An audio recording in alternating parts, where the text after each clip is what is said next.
The Lord gave Samuel a bad news message to deliver to Eli, and the young boy was left to ponder it the rest of the night. But morning finally arrived, and Samuel had to open the doors of the tabernacle, which likely was one of his duties. Hi, I'm Ken Godevinus, and this is A Layman Looks at Scripture. Thanks for joining us today as we look at 1 Samuel chapter 3, verses 15 to 21. The text tells us Samuel was afraid to tell the vision to Eli. Two interesting things here to consider. First, why would Samuel be afraid? Well, Matthew Henry is bang on in his attempt to answer this question when he writes, quote, "If he was afraid Eli would be angry with him and chide him, then we have cause to suspect that Eli used to be as severe with this good-natured child as he was indulgent to his own wicked sons, and this will bear hard upon him, Eli. But we will suppose it was rather because he was afraid to grieve and trouble the good old man that he was so shy. If he had run immediately with the tidings to Eli, this would have looked as if he desired the woeful day and hoped to build his own family upon the ruin of Eli's. Therefore, it became him not to be forward to declare the vision. No good man can take pleasure in bringing evil tidings, especially not Samuel to Eli, the pupil to the tutor whom he loves and honors." End of quote. Second, the New American Standard Bible calls what Samuel experienced a vision. David Guzik has already told us it wasn't a dream, and I would agree. No dream occurs 4 times in the same night, especially since I doubt that a young lad would fall asleep after the first time or second time he heard the voice speak to him. So we are left with the idea of a vision. Wikipedia defines a biblical vision as, quote, something seen in a dream, trance, or religious ecstasy, especially a supernatural appearance that usually conveys a revelation. That is, a prophecy is often associated with visions. End of definition. In this case, I don't know if I would call it a trance or a religious ecstasy either. I have found no other case or evidence that God works that way. But as always, I stand to be corrected. I am left with it being a supernatural appearance that usually conveys a revelation associated with prophecy. Matthew Henry has a lot to say about this passage, especially in how Samuel reacted to the message he received. We share a bit of it here. He writes, quote, "Those to whom God manifests himself, he makes and keeps low in their eyes, and willing to stoop to anything by which they may be serviceable to his glory, though but as doorkeepers in his house." One would have expected that Samuel would be so full of his vision as to forget his ordinary service, that he would go among his companions as one in an ecstasy to tell them what converse he had had with God this night. But he modestly keeps it to himself, tells the vision to no man, but silently goes on in his business. Our secret communion with God is not to be proclaimed upon the housetops. End of quote. This is so different than what we see from some who feel that God has told them something, or they heard from him, or he spoke to them, etc. today. Right away, they go on television, or write a book, or hit the social media platforms.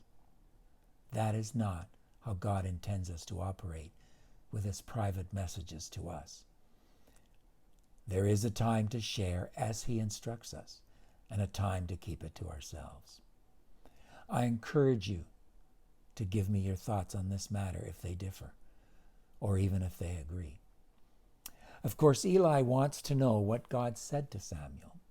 Notice there was no if God said something to Samuel here. Eli was certain God had spoken to Samuel. Perhaps from the boy's behavior that morning, we don't know. And he asked Samuel not to hide anything from him. In fact, he seems to have told him that if he didn't share everything, God would not share everything with him, or so I read it. The NET renders a much better translation here when it says, quote, "God will judge you severely if you conceal from me anything that he said to you." So Samuel shared everything with Eli. I am sure we have all had to bring bad news to people. You're being let go. You didn't pass. The doctors say you won't live long. You've lost a loved one, etc. And we know how hard it is to deliver that message. Now imagine how hard it was for a young lad to deliver that message to his adopted, loving caregiver, Eli. This was hard for Samuel. But not only had God chosen him and blessed him, but God also equipped him. Samuel delivered the message. God has a way of equipping those he loves and uses in his work. If only Eli had counted on that equipping himself.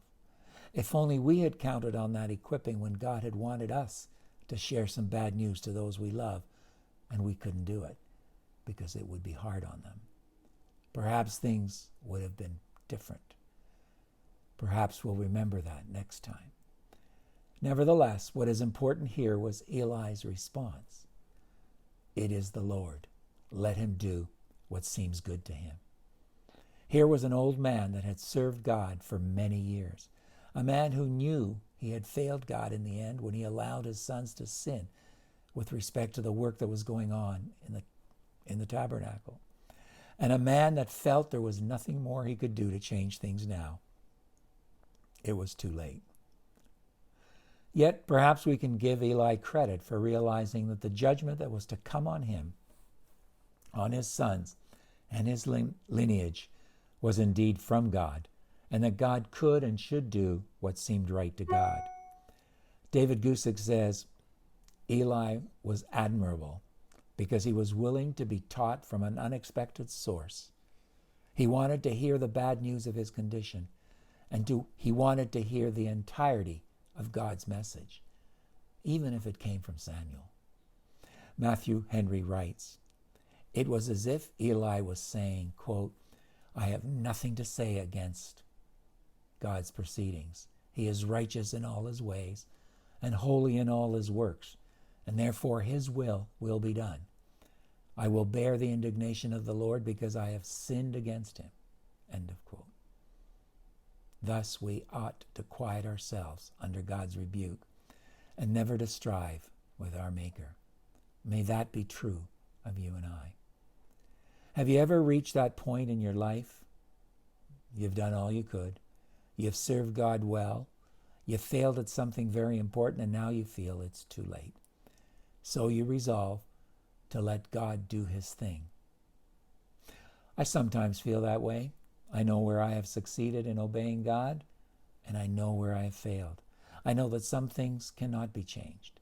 And knowing that, I throw myself entirely at his disposal, at his pleasure, to do with me as he wishes. But here's the good news, friends. Because of Jesus Christ, and because of our willingness to confess our sin, although some things cannot change now, our God is able to be all things to us. He can restore our full father-child relationship between us. That's the amazing thing about being a true believer. I hope you are there with me.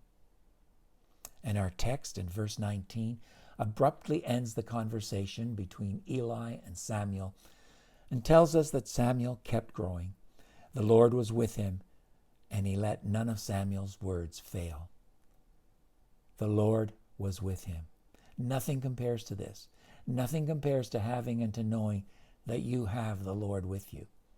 We Christians can know God is with us and then have the confidence that Romans chapter 8 verse 31 gives us, where it says, if God is for us, who can be against us? The NAT translates the idea of God not letting any of Samuel's words to fail as, quote, none of his prophecies fell to the ground unfulfilled. I don't know about you, but that sure sounds as if God had made Samuel a prophet for his time, and one with a perfect record at that. And that's exactly what verse 20 tells us. All Israel, from Dan to Beersheba, knew that. The use of the phrase from Dan to Beersheba is simply saying from the northernmost part of Israel to the southernmost part of Israel. Gusick says it is a similar idea as saying, as those say in the United States, from New York to California. Or as we would say in Canada, from Bonavista to Vancouver Island, from the Arctic Circle to the Great Lake waters. And the chapter ends by stating that the Lord appeared again at Shiloh and revealed himself to Samuel there through his word. In our next study, we'll see exactly what Samuel did with that word from God. Join us for that. Subscribe to our channel or send me an email and I'll put you on a BCC list. Either way, you won't miss any of our next posts. Share these studies with others. I'm sure there's something in there for them that would help them in their time of need or desire for answers. Write to us with your questions or with your answers. And above all, keep on studying.